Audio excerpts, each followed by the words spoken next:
নজর রাখবো পরবর্তী সংবাদে। ওয়াকফ বিলের প্রতিবাদ এবং সেই প্রতিবাদে মিছিল পাশাপাশি সভা সংগঠিত করেছে নাগরিক অধিকার মঞ্চ। শহরের শপিং কমপ্লেক্সের সামনে থেকে শুরু করে প্রতিবাদ মিছিল এরপর শহরের দীর্ঘ বাজার পরিক্রমা করে স্থানীয় রবীন্দ্র চৌমুহনীতে এসে শেষ হয়। সোনামুড়াতে এই বিক্ষোভ মিছিল করেছেন তারা নাগরিক অধিকার মঞ্চ এবং একই সঙ্গে সভা সংগঠিত করেছে।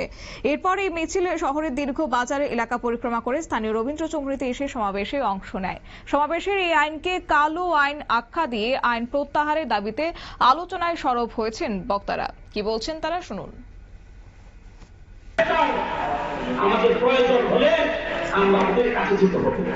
এই কালো আইনের যে ঠান্ডা করবেন আমাদের অ্যাডভোকেটরা আছেন, আমি দীর্ঘায়িত করছি না, আপনাদের একটাই বলবো, এই দেশ আমাদের সবার, হিন্দু মুসলিম পাহাড়ি বাঙালি আমাদের সংবিধানের সবার অধিকার দিয়েছে। আমাদের এই সংবিধান, যে সংবিধান এই ওয়াকফ অ্যাক্ট চালু হয়েছিল 1954 সালে, ওয়াকফ অ্যাক্টকে অ্যামেন্ডমেন্ট করেছে 1995 সালে।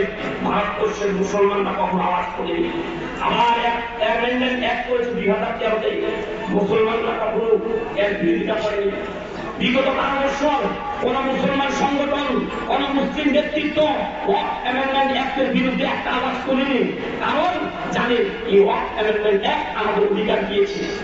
কিন্তু বর্তমানে কেন্দ্রীয় সরকার সমস্ত মুসলমানের হৃদয়ে আঘাত করে, কোটি কোটি মুসলমানের হৃদয়ে আঘাত করে, এমনকি ভারতবর্ষের বিভিন্ন সংগঠন জমিয়ত উলামা হিন্দ থেকে মুসলিম পার্সোনাল ল বোর্ডের ওয়াক্তা করে তাদের নিজের জনগণ একটা আইন বানিয়ে নিয়েছে, আর ওরা বলছে মুসলমানদের উন্নয়নের জন্য। আমি বলবো, যদি মুসলমানদের উন্নয়ন হতো, কোটি কোটি মুসলমান দেশের বিরোধিতা করতো না, সাদরে আমন্ত্রণ গ্রহণ করতো। এই জন্য আমরা এই সভা থেকে আহ্বান করছি, এই ওয়াকফ অ্যামেন্ডমেন্ট অ্যাক্ট বাতিলের জন্য আমরা আওয়াজ তুলছি। এই আন্দোলন যতদিন না আমাদের প্রত্যাহার হবে, আমাদের আন্দোলন চালিয়ে যাবো। আপনারা শুনলেন তাদের বক্তব্য। অবশ্য ওয়াকফ আইন কালো আইন আখ্যা দিয়েছেন নাগরিক মঞ্চের সদস্যরা এবং একই সঙ্গে যতদিন না পর্যন্ত এই আইন প্রত্যাহার করা হচ্ছে ততদিন পর্যন্ত তারা এই বিক্ষোভ তারা জারি রাখবেন। এবং একই সঙ্গে আজকের এই আলোচনাতে অংশগ্রহণ করেছেন নাগরিক অধিকার মঞ্চের সম্পাদক doctor Zahirul Haque, legal adviser advocate Jasim Uddin, বিশিষ্ট সমাজসেবী অঞ্চন শুক্লবৈদ্য সহ অন্যান্যরা।